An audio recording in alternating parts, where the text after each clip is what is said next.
En 1952, en un laboratorio del King's College de Londres, una científica obtuvo una imagen que daba respuesta a uno de los mayores enigmas de la biología del siglo XX.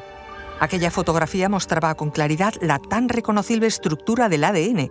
Es decir, era una evidencia experimental crucial para entender la base física de la herencia y de la vida. Sin embargo, durante décadas, el nombre de la descubridora, Rosalind Franklin, quedó fuera del relato oficial. La imagen pasó a la historia como la fotografía 51. Aquella imagen tan decisiva no fue compartida de manera directa por su autora. Su descubrimiento fue mostrado a otros investigadores sin su permiso y utilizado para reconstruir un modelo que cambió la forma en que la ciencia entendía la genética. El reconocimiento llegó, pero por supuesto no para ella. Su contribución quedó diluida entre publicaciones, premios y silencios de otros. Os contamos esto y mucho más a continuación. Soy María José Rubio, historiadora y escritora. Y yo soy Federico Cardelús, periodista y divulgador. Y esto es Despierta tu curiosidad, un podcast diario sobre historias insólitas de National Geographic. Y recuerda, más curiosidades en el canal de National Geographic y en Disney+. A comienzos de la década de 1950, la comunidad científica ya sabía que el ADN era el portador de la información genética. Se entendía que determinaba el desarrollo, el funcionamiento y las características de los seres vivos. Sin embargo, su estructura continuaba siendo un misterio.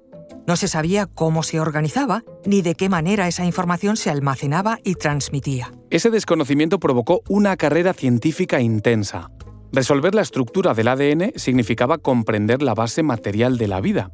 Hubo varios equipos trabajando en paralelo. Por ejemplo, en Reino Unido fue donde se concentró una buena parte de aquella investigación. Por un lado, en el laboratorio Cavendish de la Universidad de Cambridge, trabajaban James Watson y Francis Crick. Por otro, en el King's College de Londres, lo hacían Rosalind Franklin y Maurice Wilkins, ambos con el mismo objetivo, pero con métodos distintos y en un clima de rivalidad creciente. Y si hubo alguien crucial en toda esta carrera, esa fue Rosalind Franklin. Era una cristalógrafa especializada en difracción de rayos X, técnica que permitía estudiar la estructura de las moléculas con un alto nivel de precisión y calidad. Por eso, en un momento en el que muchos modelos se basaban en hipótesis, Rosalind trabajaba a partir de datos sólidos. Sin embargo, en el King's College, Franklin se incorporó a un entorno que no le resultó fácil. La relación profesional con Maurice Wilkins fue tensa desde el principio. Existían malentendidos sobre jerarquías, funciones y liderazgo. A esto se sumó un contexto académico marcado por el sexismo, algo que condicionó la forma en la que se valoraba su trabajo. En paralelo, Watson y Crick avanzaban con modelos teóricos.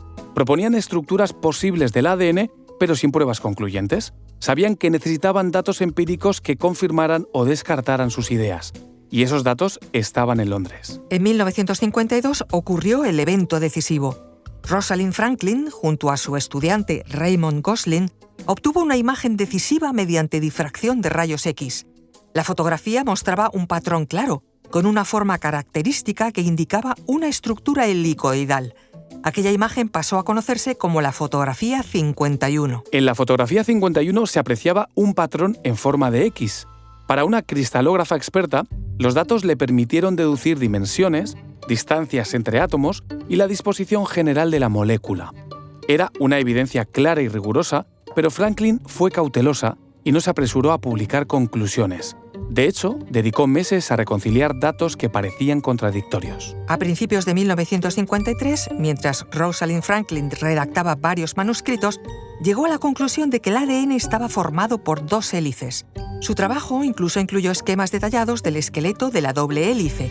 Y mientras su teoría avanzaba, su relación con Wilkins se volvió cada vez más distante, así que decidió continuar de forma independiente. El 30 de enero de 1953, James Watson visitó el King's College. Su objetivo era encontrar a Wilkins, pero acabó hablando con Rosalind Franklin. Le mostró su propuesta de estructura del ADN, que resultó a todas luces ser incorrecta.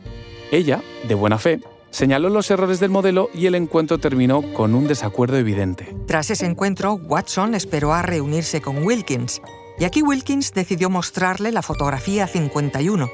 Lo hizo sin informar a Rosalind Franklin y, por supuesto, sin su permiso. Aquella imagen proporcionó a Watson una información clave que no tenía hasta ese momento. Con ese y algunos datos más que lograron, Watson y Crick pudieron construir su modelo definitivo. En marzo de 1953 presentaron la estructura de doble hélice del ADN.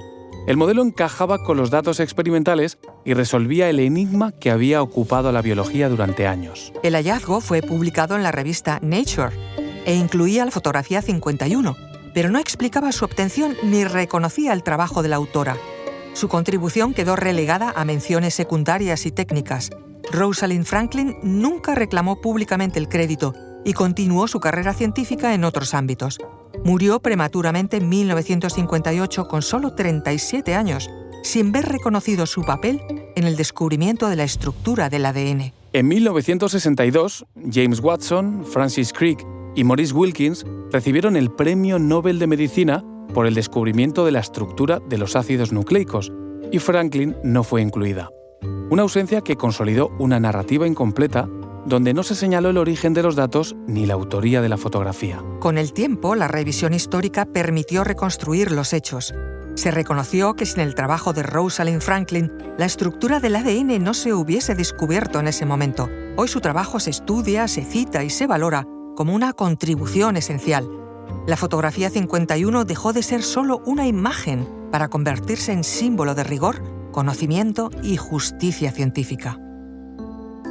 Recuerda que Despierta tu Curiosidad es un podcast diario sobre historias insólitas de National Geographic.